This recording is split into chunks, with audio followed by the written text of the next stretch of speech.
Magandang umaga po sa ating lahat. Andito naman po si Professor Tonton Contrara sa isa na namang edisyon ng Usapang Politika dito sa Facebook. Para sa mga friends ko live at para sa mga followers ko ay siyempre Team Replay. Pati doon sa mga subscriber ko sa YouTube. Pag-usapan po natin ang napakainit na pinag-uusapan ngayon tungkol doon sa pag-anunsyo ni Vice President Sara Duterte na tatakbo siya pagkapangulo sa 2028. Napakaaga pa, 'di ba? 2 taon pa at mahigit ang 2028 elections ang Mayo. Maraming nagtatanong, ano ba 'to? Bakit nag-anunsyo? Ano magiging epekto nito sa kalakaran ng politika? Number one, sa tingin ko hindi naman 'to makaapekto, andiyan pa rin yung kanyang impeachment complaint.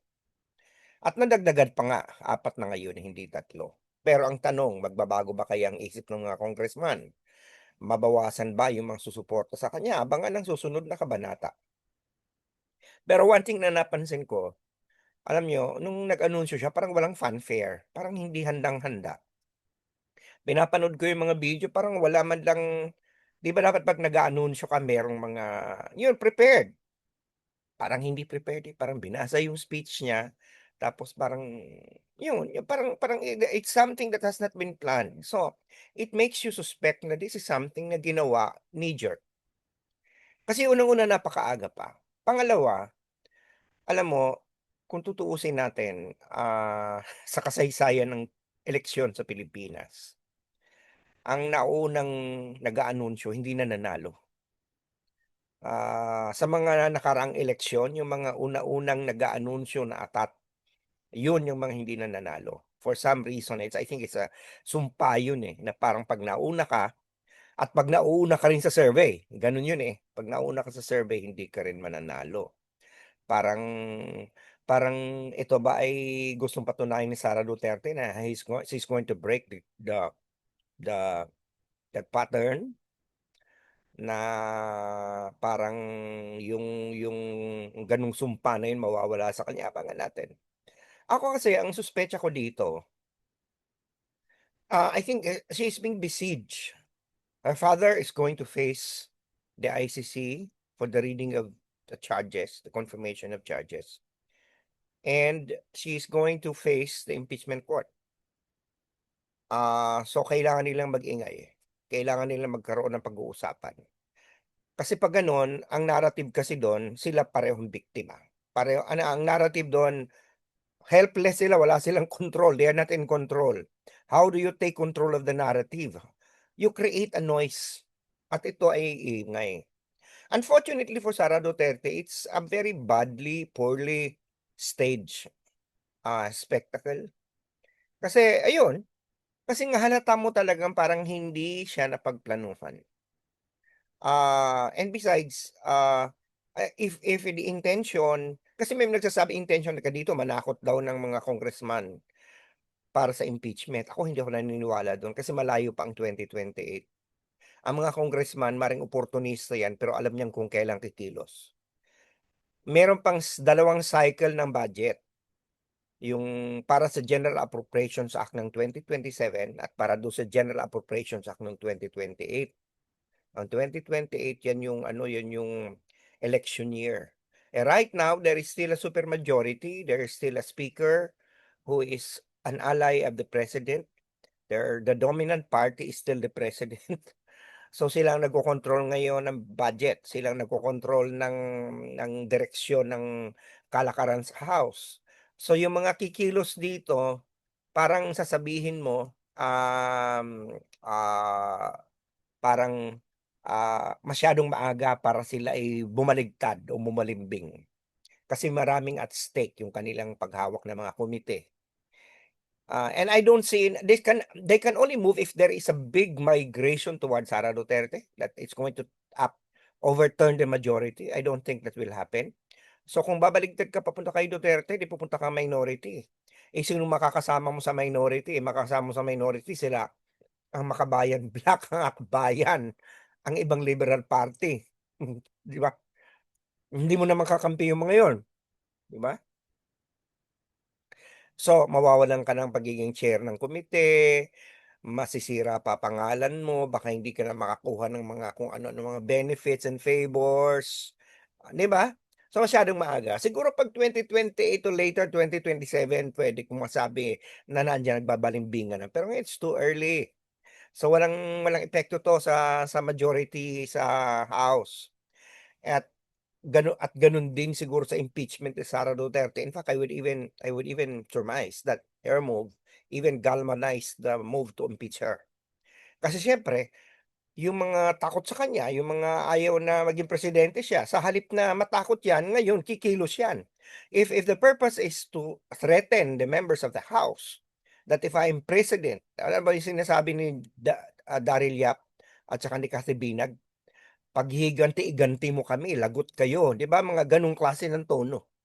Eh, ang mga congressman naman 'pag tinakot mo yun, hindi naman yan basta-basta matatakot, eh. Sa totoo lang, tinakot mo dahil sila ang may upper hand, merong impeachment complaint laban sa kanya, baka tuluyan na talaga siyang i-impeach, right? So it's going to backfire spectacularly. So I don't think it's done to threaten the impeachment process. I think it's to steal a narrative. Sa tingin ko yun ay para magkaroon kasi ngayon tingnan mo ha, siya impeachment, andun siya yung receiving end. Yung tatay niya na andun sa dihig, siya rin nasa receiving, sila din ang parang wala, eh. Kailangan nilang nakawin ang naratibo at sa pamamagitan ito ng pagdeklara, kailangan kailangan pag-usapan sa balita, eh, katulad yung pinag-uusapan natin, 'di ba? So, yun. Sa tingin ko that's but as to whether it's going to change anything, well, is it going to convince people to move towards her? I don't think it's going to enlarge her political base. There is no movement towards her. It's going to still be the same 30%. Um, so yun yung tingin ko. Meron pang isang naglalaro sa isip ko, eh, na parang target din ito, eh. Siguro kasi kung napansin ninyo, matagal na nating alam na may impeachment complaint sa kanya at matagal na nating alam na si Pangulong Duterte ay naka-schedule ngayong February para basahan ng sakdal, para ikumpirma ang mga sakdal sa kanya. Hindi pala basahan, kumpirma ang mga sakdal sa kanya sa ICC. Pero ano bang nangyari nitong mga recent na sunod-sunod na ano, 'di ba nagkaroon ng indictment si Bato de la Rosa at saka si Bongo, right? Ako iniisip ko lang 'to, eh. Tapos sunod-sunod, si Tito Soto, si Risa Hontiveros, 'di ba pinag-usapan natin 'yan dito, sabi nila ay hindi daw puwedeng i-aresta kapag in session. Although pinunan natin 'yan, 'di ba? Si Bam Aquino sabi, eh, kailangan mas mabuti, mas mainam ideally dito litisin ang mga kaso. Si Ping Lacson nagsasabi na kailangan padaan sa korte. Lahat ito sunod-sunod, mga hindi naman identified kay Duterte itong mga 'to, 'di ba? Ah, si Tito Soto at saka si Rizal Ontiveros matagal ng kritiko ng mga Duterte. Si Bam Aquino, although maaaring masabi natin baka namamangka sa dalawang ilog, yun hindi rin masasabi natin talagang total na kaalyansa ni Duterte, lalo na si Ping Lacson, 'di ba? So, parang naisip ko, hindi kaya ito ay parang hudyat na may mga realignment. Tandaan ninyo 2 weeks ago parang sinasabi nila Tito at saka ni Ping, malay mo may dalawang lumipat o tatlong lumipat sa majority. Hindi kaya yun ay si Bongo at saka si Bato de la Rosa? Naisip ko lang kasi pansin niyo, si Bongo kasi matagal nang alam natin na meron niyang hidwaan sa mga anak ng pangulo, ng dating pangulo, 'di ba? Hindi naman siya chami-chami sa mga anak, lalo na kay Sara Duterte. At si Bato de la Rosa napansin niyo parang mula nung nagtago, hindi mo man lang makitaan ng simpatya. Although criniticize ni Sara Duterte yung process, pero hindi mo makita ng personal na simpatya kay Bato. Ipagtanggol siya, hindi mo na makita na parang parang parang malinaw na ano, walang kasalanan niyan, kailangan niya ng so on, walang gano'n. So, parang naisip ko baka nararamdaman nung dalawa na mukhang pinapabayaan sila sa kangkungan, samantalang kung totoo lang ang kanilang loyalty sa ama nila ang naging dahilan kung bakit nandun sila sa kaguluhan ngayon. Kung si Bongo, eh, inaalay niya lahat ng kanyang buhay sa mga pagsisilbi sa kay Pangulong Duterte. Kaya siya nandito ngayon sa sitwasyon na na-indict siya. Gano'n din naman si Bato de la Rosa, 'di ba? Pinagsilbihan niya ang Duterte.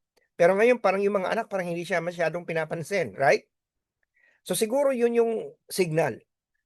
Ayun lang sa'kin. Kaya siguro ito kay Sara Duterte pag-anunsyo kasi sabi niya, "Sige, huwag niyong gawin 'yan dahil baka maging presidente ako, lagot kayo." Right? Yung parang in a way, kung meron siyang mas tatakutin hindi yung mga congressman, itong dalawa, 'di ba? Because she can very well be their doom too. Maraming alam si Sara Duterte dun sa dalawang ito, right? In the same manner na marami ding alam si Bongo at saka si Bato de la Rosa kay Sara, 'di ba? So, isang anggulo yun. I'm not saying that's true. What I'm saying is, it's something that can be, it's something that can be you know, that you can think about. Anyway, abangan na lang natin ang susunod na kabanata kung ano ito. Pero sa right now, I don't think it's created any realignment at all. It did not create a groundswell of support toward her. If at all, it only even and animated the criticism towards her. And kung ang layunin ng mga tao ay sabihin tinatakot yung mga congressman, baka nga lalo pa yung mga yan nai-impeach siya para lang hindi na siya makatakbo, 'di ba? Hindi gano'n 'yun, hindi gano'n kasimple ang politika sa Pilipinas. O sige na, sana nakapagturos yung kaisipan, haplos ko yung mga puso at napabagong panahon sa buhay, lalo-lalo sa usapang pulitikal. Dahil sabi sa kanyang Lasal, "Teach mind, touch heart, and transform lives." At sana nakapagsilbi ako sa bayan dahil sabi sa kanyang UP, "Serve the people." Okay? Wala pong pasok bukas, Sabado at Linggo. Tayo po ay magpahinga at magpahinga din tayo sa usapang politika. Sa Lunes na lang ulit tayo magkwentuhan. Okay? Enjoy your weekend. Have a safe, happy, contented weekend. Pilitin niyo pong mag-relax, sumaya kahit ang ating politika sa Pilipinas ang gulo-gulo. Okay? Sige na. Kita-kita lang tayo. Laging sinasabi, UP naming mahal. Ani mula sa magandang umaga, magandang tanghali, magandang hapon, magandang gabi. Nasaan man kayo naroon sa mundo ngayon. Bye for now.